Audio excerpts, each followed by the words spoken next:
Okay, so this video is going to pick up after the first video on welfare analysis, which analyzes the impact of a per unit tax on the total social welfare that exists in the marketplace. If you haven't watched that video, I recommend starting there and then moving to this one. And so we're going to analyze how, in this case, a subsidy affects the total gain to society. When we add up all the winners and we subtract the losses, how much better or worse off are we as a society as a result of this government intervention? And so we're going to start with looking at the free market world. So under free market circumstance, consumers pay P star out to the quantity traded, which is Q star, up to the marginal value. So they get A and B. Producers also get P star. There's only one price in free market world. And so they get P star out to the quantity traded, down to their marginal cost. They get E and they get G.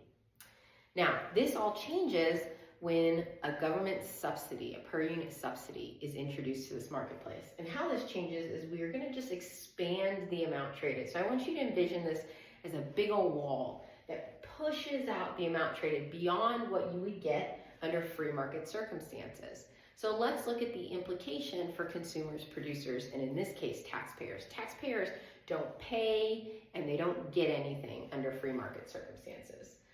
Let's see, what's the price consumers pay in a world of a subsidy? Well, they pay much lower than they did when there is a subsidy. So they get the PD out to the new quantity traded, which is Q sub, up to the marginal value. So they get A, B, E, and F. So it's a little tricky to see. A, B, E, and F. They get that triangle. Now, let's look at what producers get. Well, the price they receive is PS, much higher than the free market price. Out to the quantity traded Q sub, down to the marginal cost B, C, E, and G. All this area here. Perfect.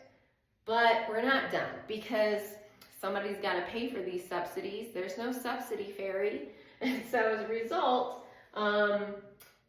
we have to have taxpayers pay for this per unit subsidy, which is the difference between PS and PD, out to the quantity traded. This box right here, this rectangle, B, C, E, F, D, that represents the cost to taxpayers, okay? So that's why it's a loss over here. It's a loss. Now let's go over to analyze the total impact.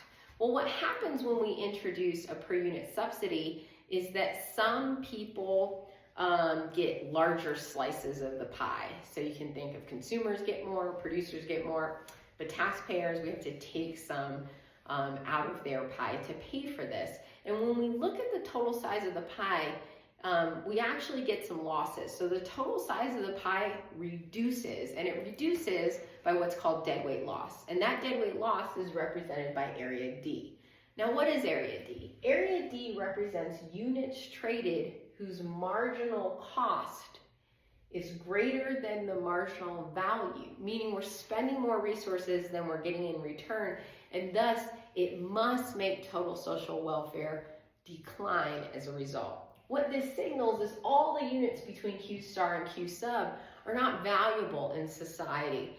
And so what's important to understand is we could be taking these same resources, these same inputs, and produce something of more value in society. And there's an opportunity cost for not doing that. So area D represents the fact that taxpayers are paying for things that are not valued in society enough to merit their existence. And so that's why subsidies also have a deadweight loss, just like taxes have a deadweight loss. They're just located in a different spot. So next, we're going to analyze a price ceiling and price floor, so check out those videos.